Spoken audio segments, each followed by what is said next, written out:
So I think India might actually end up becoming a global semiconductor superpower in the next decade.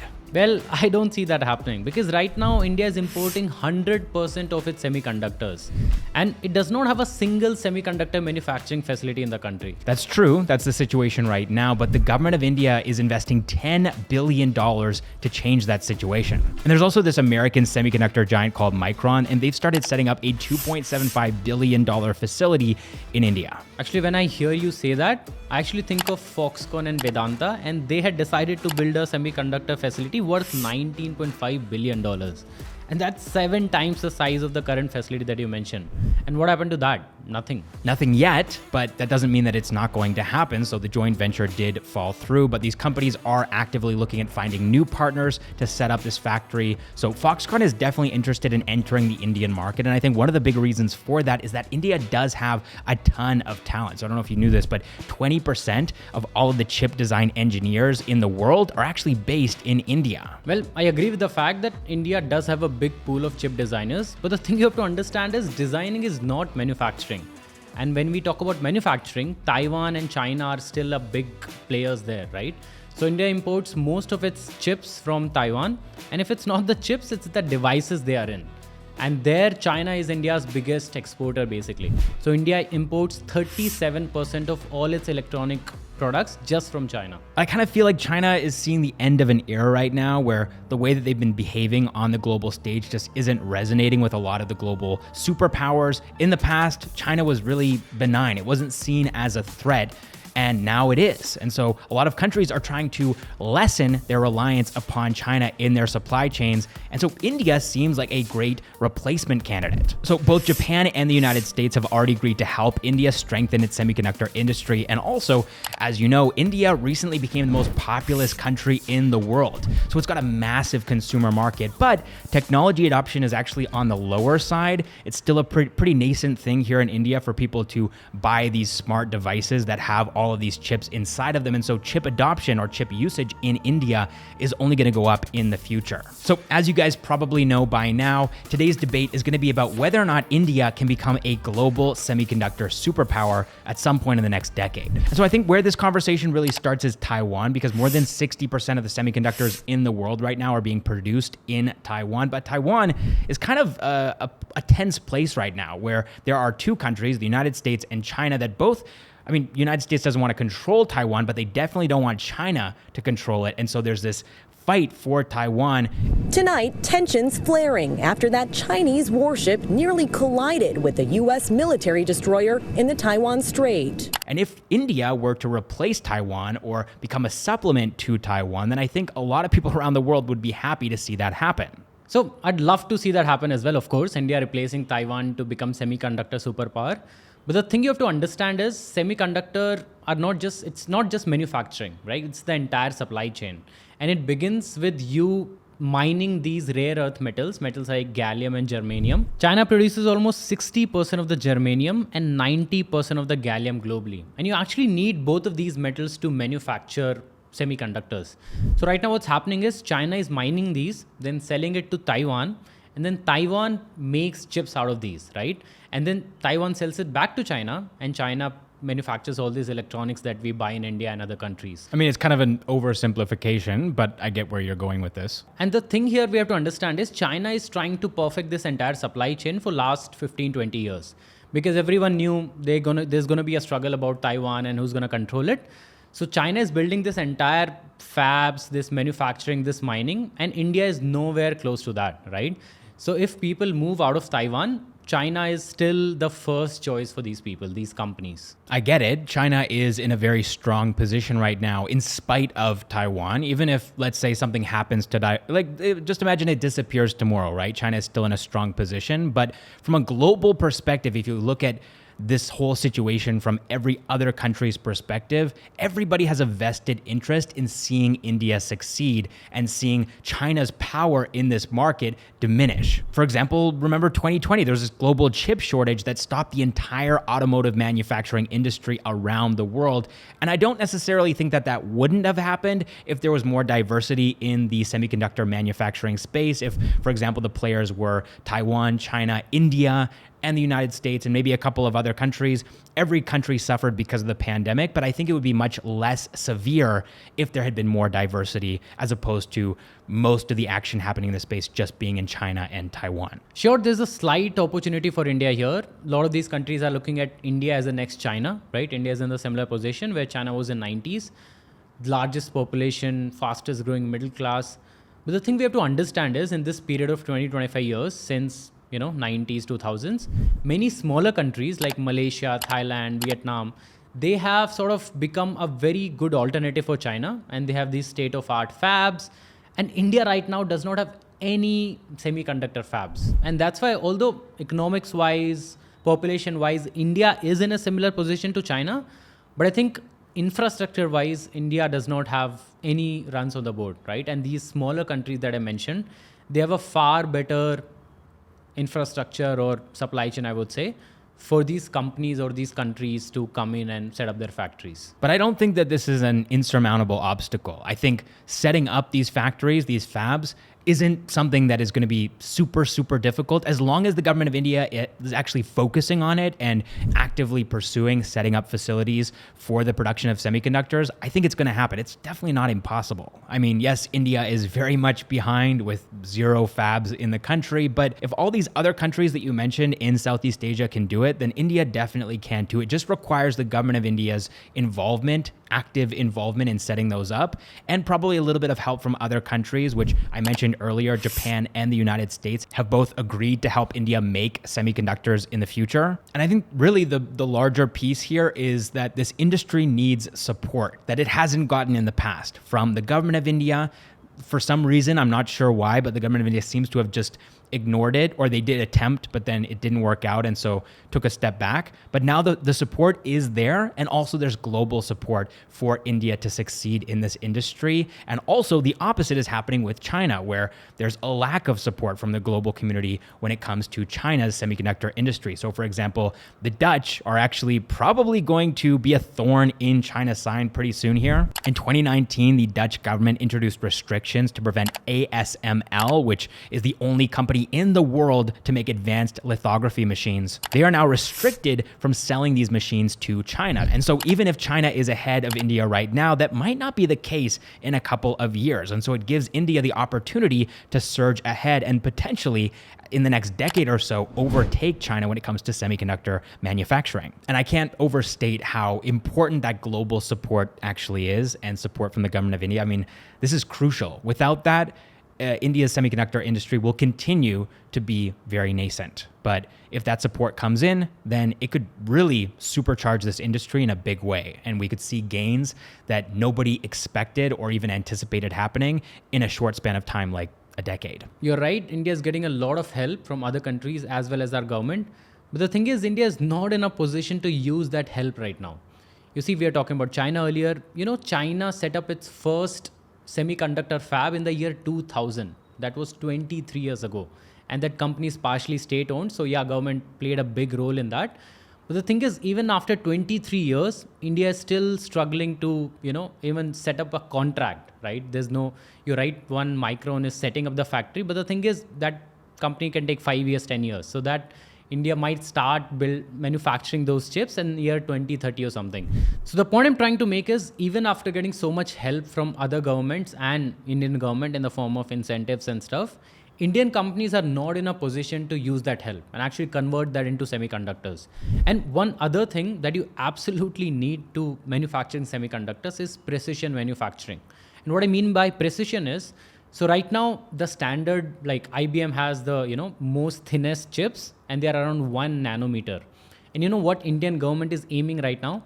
Around 28 nanometer or higher. And I feel to close that gap, it might take decades or more. I don't know. I feel like you're maybe being a little bit too hard on India, because India does know how to be precise. I mean, look at ISRO, for example. They built an entire ecosystem of companies that are capable of precision manufacturing to the point where India just went to the moon, right? I mean, you can't do that without precision. Yes, but they're not making those parts at scale, right? So, for example, our rocket might need thousands of different parts, and India currently is making all of them separately. But precision manufacturing is manufacturing each of these parts a billion times. And those are two different manufacturing capabilities, right? And to illustrate how India lacks in this particular segment, I want to take this example. There was this report that came out early this year. 50% of iPhone casings made in an Indian factory were rejected. 50% rejection rate for something as simple as iPhone casing. Cases like the cases that you put over your phone so that it doesn't get damaged, or are you talking like the metal shell of the phone itself? I'm talking about the inside metal casing of an iPhone. And so what I'm implying here is, if India can't manufacturing those iPhone cases, how can India manufacture 1 nanometer worth of chips? Okay, well, about that casing issue, you got to keep in mind that Apple really only entered the Indian market in terms of manufacturing about 2 years ago. So before that, India's contribution to iPhones was only about 1% of the actual manufacturing process, whereas now Apple has entered the Indian market in a big way, and that's just 2 years ago. So I think the larger takeaway here is that good things take time to build. It doesn't happen overnight. And that same year that Apple entered the Indian market, 2021, the government of India announced a $10 billion incentive to get global semiconductor giants to start manufacturing in the country. The idea here is to set up at least 2 semiconductor fabs and 2 display fabs in India. And like I mentioned earlier, Micron's $2.75 billion manufacturing facility is part of this very same plan, and it's already working. That facility is already being built. I won't say it's working already, because all I can think of is this Foxconn Vedanta deal, right? There was this so much chatter about this for 2 years, and it was worth $19.5 billion. And then one day you have this announcement that they're not going ahead. And by the way, the entire Foxconn Vedanta deal, it was under the same incentive plan, that $10 billion thing that you mentioned. And the reason they couldn't go ahead with the plan was both of them could not find a technology partner to work with. The reason is simple. Both these companies, Foxconn and Vedanta, their expertise are totally different. It's not at all related to semiconductor manufacturing. Foxconn, for example, is primarily known for assembling iPhones in India or in China. And Vedanta is a mining company with a debt of $6.4 billion. So nothing here screams, chip makers. Which is why they're looking for technology partners. They need to find that chip maker. And it looks like both of these companies may be close to actually reaching that point where they found the partner that they were searching for. And once they find that partner, it's just a matter of time before they set up their fabs in India. So again, like I said at the beginning of the video, I think this is more of a question of when and not if. Well, I won't be too sold on that already, because India has a history of disappointing these global semiconductor manufacturing companies. And you might ask what I'm talking about. So this is a story of 2007, and not a lot of people know about it, but India's first semiconductor policy actually came in 2007. The idea was to attract 24,000 crore rupees in investment and set up 3 fabs in the country. And 2 of the biggest global players, AMD and Intel, were involved in it. And both of them wanted to invest and build fabs, but Indian government took too long to finalize the policy and imposed very strict minimum investment requirements. So what Indian government wanted from these companies is, even before they can avail any incentive, they had to invest a minimum of 2,500 crore rupees. And that's just too much, right? For a country that doesn't have any history or talent to support that facility, you're just asking too much from these companies. And what happened was both of these companies closed their doors and just left the country. Yeah, I think that was a big misstep. I'm not sure what the government of India was thinking back then. I guess they were a little bit overconfident that these companies were actually really interested in coming to India. And the incentives here weren't that great. They weren't more than 25%, whereas now India is actually matching these companies dollar for dollar, sometimes even more. So the incentives here are as high as 50%. And just looking at this $2.75 billion Micron facility, out of this, Micron is just going to be investing $825 million, and the rest is going to be coming from the government of India. So 50% is coming from the central government, and the remaining 20% is coming from the Gujarat government, where the factory is going to be setting up. So that's 70% in incentives. And to me, that signals that the government of India is very serious about making this industry stronger. They see the value of semiconductors. They know that India has a shot at becoming a global semiconductor superpower, and they want to make that reality happen. Yes, you're right. In terms of incentives, at least Indian government is really going out of way to attract these global companies. But I feel especially companies like Intel, which got their hand burnt in 2007, it won't be that easy to, just convince them. For example, Intel CFO said in 2014 that they have no plans of setting up semiconductor manufacturing in India. And that's probably why all the big technology partners like TSMC and Samsung have stayed away from India so far, even with the $10 billion incentive scheme. And until and unless India is able to attract these companies, especially TSMC, which is the world's biggest semiconductor manufacturing, I don't think there's a shot of India actually becoming a semiconductor superpower. I think that's India's reputation from the past. Like you said, 2007 wasn't a great year for India's semiconductor industry, but I think things are changing now. And Micron was one of the first companies that took a risk and said, okay, we see the scheme that you're setting up, we'll bite. And seems like they're going to be rewarded for that risk-taking behavior, and other companies that are a little bit more cautious will follow them. So TSMC might at some point in the next decade see what's going on over in India and say, okay, we didn't like what happened back in 2007 with Intel, but now we see that the schemes are working. You guys are properly incentivizing companies to come in and set up fabs in your country, and so we'll come too. And the thing is, too, that the same playbook that India is planning to use in the semiconductor space has already been successfully used in the manufacturing export industry as well. India introduced the PLI scheme in manufacturing in 2020, and since then, they've received investments of more than $20 billion in FY22, which is almost double from FY21 through FDI across the manufacturing sector. And that's not even the impressive part, because India's manufacturing industry typically grows at a rate of between 5 and 10%. But in FY22, it grew 40% to reach $418 billion thanks to this incentive. So I guess what I'm trying to say here is that if this scheme worked in manufacturing exports, then I think it's probably going to work in semiconductors too. You're right about the manufacturing growth that India has seen, but I feel semiconductors, they're a very different ballgame altogether. And this entire incentive part, this $10 billion figure that Indian government is selling to these companies, although that sound like a lot of money, but when you talk about manufacturing semiconductors, that's not a lot of money. Let's take TSMC, for example. They're investing $40 billion to build their latest fab. And that's what it takes to become a semiconductor superpower.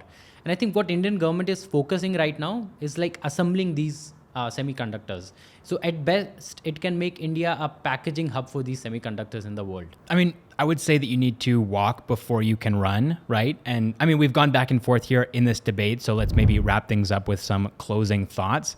I think you're right. It does take tens of billions of dollars, not just $10 billion, but much more than that, to actually become a semiconductor superpower, probably in the ballpark just getting started of somewhere around $50 to $100 billion just to get started and to actually become globally competitive. But I think India kind of has a lot of catching up to do, and I don't actually think it would be advisable for India to rush ahead and try to be number one overnight without skipping all of the prerequisites. There have been many years where all these countries, China, Taiwan, Singapore, Vietnam, Malaysia, right? A lot of these countries have surged ahead. They've built up this expertise. They built up this industry, this ecosystem of knowledge and industry, whereas India doesn't really have that at this point. So it does need to take gradual steps. It's kind of like stairs, right? You have to take one step and go up slowly, one stair at a time. And so I think India is going to be going on that journey over the next couple of years. But if it continues to take one step at a time, it will eventually get to the top of that stairwell. Like I said earlier, India has global support. And in the case of China, we're seeing global restrictions that are stifling growth and innovation. So here's India's plan. 20% of the global chip designing engineers are in India. And that's the lowest hanging fruit right now. And that's where India is going to shine in the near term. India is trying to support fabless design engineers and also plans to fund startups that can help design chips in India. In fact, pretty much every big semiconductor company in the world has a research and development center in India for this very reason. Indian engineers are very good at designing these chips. And at least today, that's a form of soft power. So if we take a look at an example, there's a company called Cadence, and they're making software to design chips and electronic systems. And all the chips in the world, in some form, used Cadence software. Then, like you said, the next stage is assembly of semiconductors, which is where India is currently headed. And it's probably going to happen in the next couple of years, which is very exciting. So the Micron facility is part of that plan. And this is going to give India the expertise and experience in dealing with physical semiconductors for the first time, not just designing them, but actually physically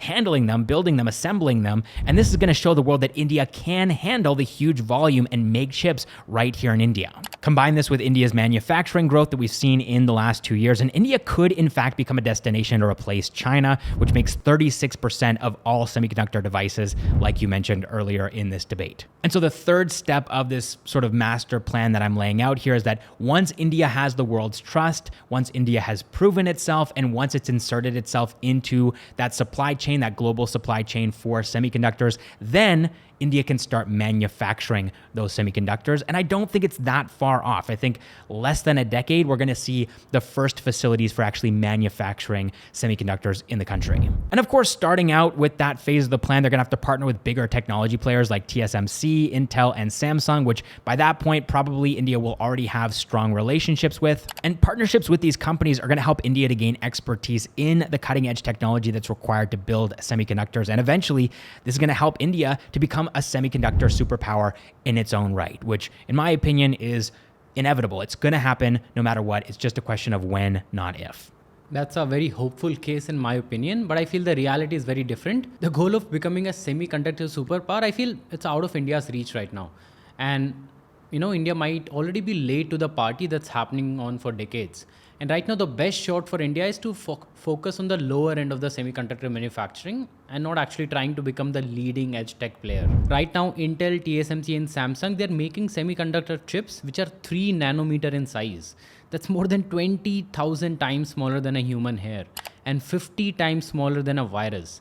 And the amount of investment it takes to make the business sustainable is huge. And India cannot afford to do that, not by a long shot. India's opportunity is to play in the lower end of semiconductor manufacturing, let's say 65 nanometer to 28 nanometer range, which are more than a decade old, but still have a huge market. In fact, the majority of the bigger semiconductor companies, they earn most of their revenue from these older technologies. And since it won't take a lot of money for India to compete in that segment, that older technology segment that I mentioned, I feel that's the best shot India has right now. But obviously it won't make India a semiconductor superpower. And even if in next decade India takes 5% of that market, I would say it's still an achievement for India, right?